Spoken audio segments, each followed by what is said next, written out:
RBI जाना पड़ेगा आपको। और इस वक्त एक बड़ी खबर भी आपको बता दें कि आरबीआई का सभी बैंकों को निर्देश है 31 दिसंबर से पहले पुराने नोट आरबीआई में जमा कराएं।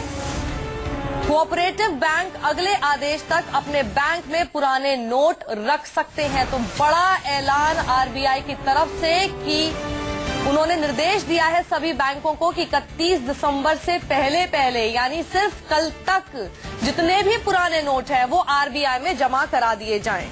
यानी कि आम आदमी को जो निर्देश आज शाम 4 बजे तक आप अपने पुराने नोट बैंकों में जमा कराइए, उस निर्देश के आगे के लिए ये बैंकों को निर्देश आरबीआई ने दिया है कि 31 दिसंबर तक बैंकों के पास जितने भी पुराने नोट हैं वो सीधा आरबीआई में जमा करा दें और इसका सख्त निर्देश आरबीआई ने दिया है। कल पीएम शाम 7:30 बजे देश से मुखातिब होंगे। प्रधानमंत्री नए साल पर जनता को संबोधित करेंगे और माना जा रहा है कि इस मौके पर देश को नोटबंदी का एक रिटर्न गिफ्ट वो दे सकते हैं। लेकिन सवाल यही है कि पीएम देश के लोगों को क्या तोहफा देंगे। –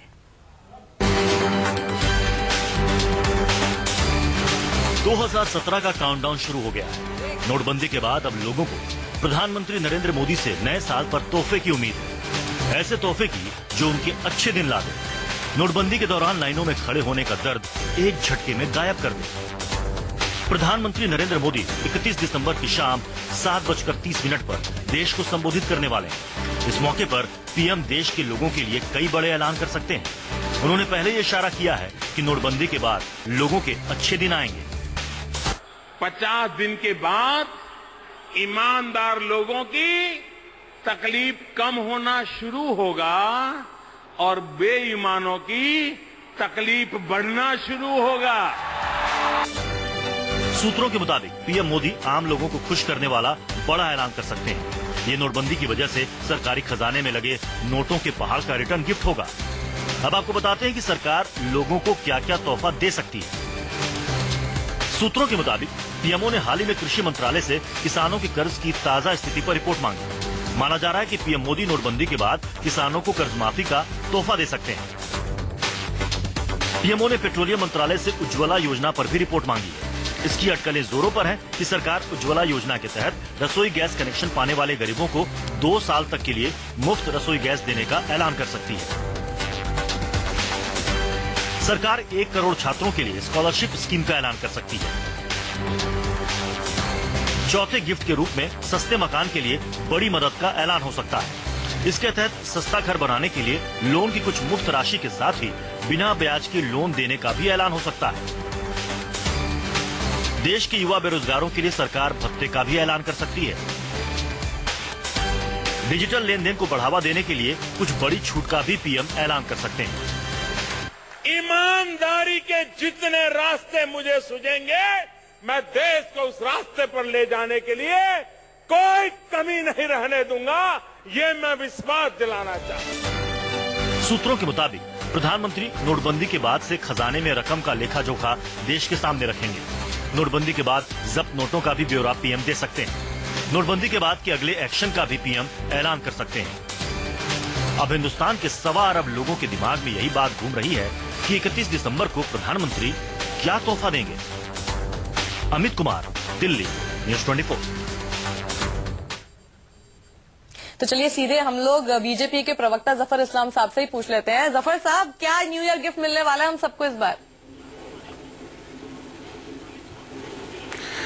देखिए, इस बारे में मैं कोई स्पेकुलेट नहीं करना चाहूंगा, लेकिन प्रधानमंत्री ने खुद कहा है कि ईमानदार और गरीब लोगों के लिए अच्छा दिन है, अच्छी न्यूज होगी और बेईमानों के लिए कठिन दिन आएंगे।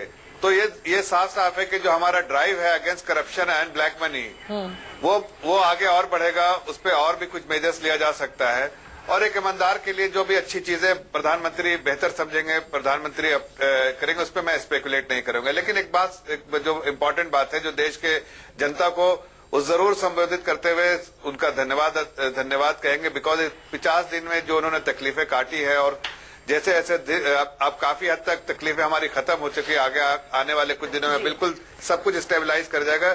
इसके लिए हम आपके चैनल के माध्यम से भी जनता को धन्यवाद कहते हैं और उनका शुक्रगुजार है कि ऐसे अच्छे काम, साहस भरे काम और कदम जो लिए सरकार ने लिया है और प्रधानमंत्री के नेतृत्व में लिया गया है, उसके लिए जितनी भी उसकी प्रशंसा कीजिए एक आम इंसान की, एक आम नागरिक के। उन लोगों ने पूरा हाथ बटाया प्रधानमंत्री का, और उसके लिए प्रधानमंत्री बिल्कुल ठीक है, इस चीज को एक्नॉलेज करते हैं और जरूर अच्छा कुछ ऐसा अनाउंस। प्रियंका जी, आपको क्या लगता है जिस तरीके की अभी तक सिचुएशन है इस साल के अंत तक, अगला साल कितना हैप्पी रहने वाला है? सबसे पहले तो मैं भारतीय जनता पार्टी के प्रवक्ता की बात सुन रही थी, मुझे ऐसा लग रहा था वो देश से नहीं कोई विदेशी जगह से बैठकर ये सारी रिपोर्टिंग कर रहे हैं, जहां पे उनको लगता है सारी नॉर्मलसी आ चुकी है। मैं उनको चैलेंज करती हूँ, आज बॉम्बे में वो आए, हर एटीएम में लेकर जाने को तैयार हूँ जहां पे एटीएम में पैसा नहीं है। एटीएम 8 नवंबर से बंद पड़े हैं, 10% से कम एटीएम चल रहे हैं। विद्यार्थियों का नाम डिफॉल्टर्स लिस्ट में डाल दिए हैं क्योंकि उनके पेमेंट्स नहीं जमा हो पा रहे हैं, क्योंकि प्रियंका जी आपके घर के, प्रियंका जी मैं माफ कीजिएगा, रोकूंगा आपको एक बार। जफर साहब बोलने दीजिए। मैं भी बॉम्बे का हूँ। मैं आपके बीच में नहीं बात कर रही थी। जफर साहब एक बार बोलने दीजिए। मैं नहीं बात कर रही थी, मैं आपके बीच में बात नहीं कर रही थी। तो आप एक डिबेट, आपने मुझे चैलेंज किया ना, तमीज होती है उसको बनाए रखें, आपसे दरखास्त है। मैंने आपको कोई चैलेंज नहीं किया, और अगर चैलेंज किया है एक्सेप्ट करिएगा जब मेरी बात खत्म हो जाए प्लीज। कोई डिबेट का कोई जी तरीका होता है, ये तरीका बोलिए नहीं प्रियंका होता जी। है। जी अगर आपके पास आप जवाब है, अपनी बातें पूरी कीजिए, दीजिएगा, ब्रीच मत करना शुरू आज कीजिए। आप क्या यहाँ पे प्रवक्ता बनकर आए हैं या शो के एंकर? पहले आप मुझे ये बता दीजिए। आप मुझे नहीं बताएंगे कब मैं बात कर सकती हूँ, कब मैं बीच में रोक सकती हूँ, या मैं आपको क्या चैलेंज कर सकती हूँ? जी प्रियंका जी कंटिन्यू कीजिए अपनी बात। जफर साहब एक बार सुन लीजिए, इसी में वरना टाइम निकल जाएगा। मैं भी जवाब दूंगा। और भी गेस्ट हैं जफर साहब, और भी गेस्ट हैं। देखिए सब लोगों ने अपना बहुमूल्य समय दिया है, सबका वेस्ट हो जाएगा टाइम। प्लीज प्रियंका जी को बोलने दीजिए, फिर आप रिएक्ट कीजिएगा। Priyanka ji please continue. देखिए आधे घंटे से हम तो कुछ शब्द बोलने का इंतजार कर रहे थे। भारतीय जनता पार्टी के प्रवक्ता को हमने शांति से सुना। हमारे मन में भी बहुत सवाल उठ खड़े हो रहे थे जब वो जवाब दे रहे थे, पर हमने अपने समय का इंतजार किया। जी हम बस इनसे ये पूछना चाहते हैं, 115 लोग यहाँ पे उनकी मौत हो गई डीमोनेटाइजेशन में। अब तक तो वो जो लाइन में खड़े हुए थे उनकी मौतों का ये आंकड़ा है। कितने लोग इस वजह से उनका देहांत हुआ है या मृत्यु हुई है, उसका आंकड़ा हमारे पास नहीं है। आरबीआई अब तक यह आंकड़ा नहीं दे पाई है कि कितना काला धन इन्हें नोटिफाई हुआ है या फेक करेंसी उनके पास आई है। आरबीआई अब तक यह डेट नहीं दे पाई है कभी विड्रॉल लिमिट्स उठेंगे लोगों के ही खुद के खातों से, उनको पैसा जो वो निकालना चाहते हैं उस पर अभी भी लिमिट लगी हुई है, पाबंदी लगी हुई है। और ये 24,000 तो सरकार और आरबीआई कह रहे हैं। आप कोई भी बैंक के कोई भी ब्रांच में जाएंगे, कोई भी 24,000 विड्रॉल करने नहीं दे रहा है। कोई भी एटीएम में नॉर्मलसी नहीं है। आज हम बात करते हैं किसानों की, विद्यार्थियों की, गरीब महिलाओं की। तो आज 40 लाख से ऊपर जो काम करते थे वो बेरोजगार पड़े हैं। तो हमारे सवाल बस ये हैं कि प्रधानमंत्री अगर 31 को बात कर रहे हैं तो देश के सामने जो जो अचीवमेंट हुए हैं डीमोनेटाइजेशन को लेकर उसकी बात करें। प्रधानमंत्री जो पनामा पेपर्स में जो नाम आए थे उन पे क्या कार्रवाई करेंगे उसके बारे में हमें बताएं। प्रधानमंत्री बताएं कि जो 115 लोगों की मौत हुई थी उनको कोई मुआवजा दिया जाएगा। सिर्फ कहें कि जो प्रियंका जी अचीवमेंट्स तो कल ही अरुण जेटली ने भी बता दिया है कि किस तरह से टैक्सेस, इनडायरेक्ट टैक्सेस में बढ़ोतरी हो रही है, और साथ ही राबी स्वाइन जो है वो भी बढ़ गया है। हर तरह के उन्होंने अचीवमेंट्स तो गिना है। देखिए ऐसा है, हाँ मैं जवाब देती हूँ इसका। 24,000 करोड़ के लगभग डीमोनेटाइजेशन का पूरा प्रोसेस का खर्चा बताया जा रहा है। अभी उसके भी आंकड़े हमारे पास नहीं है, पर अगर 2+2 करें तो 24,000 करोड़ का करीब करीब खर्चा आया है ये पूरा प्रोसेस बदलने में। जिसमें से अगर आप कहें कि हमें 4,000 करोड़ का फायदा हुआ है, तो ये किस तरीके की अर्थव्यवस्था है या क्या इकोनॉमिक कॉन्सिक्वेंसेज हैं वो सबके सामने जाहिर है। तो प्रधानमंत्री हो या वित्त मंत्री हो, वो कोई भी अभी आंकड़े दे दें, वो हमें ये बताएं 24,000 करोड़ खर्च करने के बाद देश को क्या क्या सुविधाएं मिली, देश को क्या क्या फायदे मिले, देश का क्या भला हुआ, और किस तरीके से काला धन खत्म हुआ, किस तरीके से बेरोजगारी खत्म हुई, किस तरीके से करप्शन खत्म हुआ, किस तरीके से आतंकवाद खत्म हुआ, या किस तरीके से जो फर्जी नोट घूम रहे थे वो एड्रेस कर पाए। ये प्रधानमंत्री जी देश को बता दें 31 तारीख को। हम इंतजार कर रहे हैं, और क्योंकि प्रधानमंत्री जी की आदत पड़ गई है कि एक तरफा बात करके खत्म कर देते हैं, खत्म कर देते हैं। हाँ, यही तो है। हमारे साथ विश्वास उतगी भी है, एक बार जरा उनसे भी रिएक्शन देते हैं कि आतंकवाद खत्म, आतंकवाद खत्म, करप्शन खत्म। आपने काफी समय दिया कांग्रेस के प्रवक्ता को भी जवाब देने का समय दें। आपके पास मैं आऊंगी, एक मिनट का समय दिया था बहुत। बीए के सचिव हमारे साथ जुड़ गए हैं, विश्वास उतगी साहब हमारे साथ बहुत देर से हैं।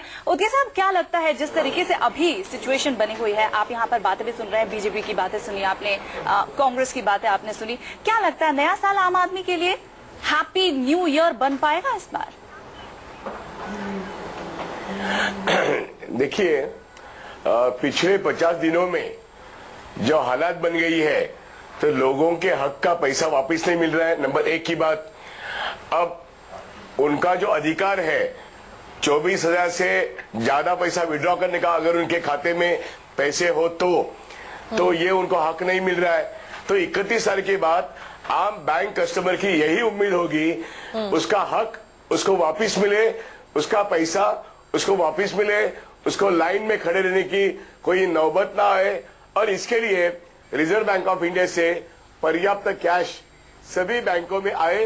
अगर बैंकों में कैश आती है तो एटीएम में कैश आ सकती है। आज बैंकों में कैश पिछले 50 दिन में कभी भी पर्याप्त रूप में नहीं आई है, ठीक से नहीं आई है, इसलिए लोगों को लाइन में खड़े होके सफर करना पड़ा है। अभी जो बात चली, जिनकी मौत हो गई है, क्या उनका कॉम्पेंसेशन गवर्नमेंट देगा? जिन बैंक के एम्प्लॉय की मौत हो गई, क्या उनके बच्चों को वो संबोधन करेंगे उसमें वो सब बातें भी एड्रेस करते हैं कि नहीं? और प्रियंका चतुर्वेदी ने जो सवाल खड़े किए हैं उसका जवाब भी हम लेंगे जफर इस्लाम साहब से, लेकिन एक छोटे से ब्रेक के बाद। आप बने रहिए हमारे साथ।